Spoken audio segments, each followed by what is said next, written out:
اس واقعے کو کم سے کم 6000 سال گزر چکے، مگر آج بھی ہمارے معاشرے میں، ہماری سوسائٹی کے اندر حضرت ابراہیم علیہ السلام کے والد والے کام ہوتے ہیں۔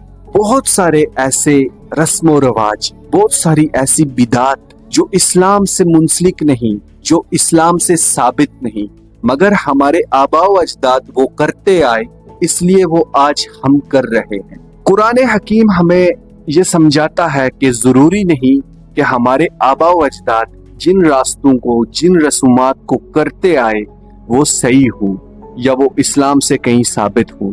قرآن مجید میں اللہ پاک نے ایک لفظ کو بہت دہرایا ہے، کیا تم عقل رکھتے ہو، کیا تم شعور رکھتے ہو؟ یہ لفظ عقل، اللہ بار بار اس لفظ کو دہراتا رہا۔ اللہ پاک نہیں چاہتا کہ ہم اندھی تقلید کریں، اللہ پاک نہیں چاہتا کہ ہم آنکھیں بند کر کے ایک راستہ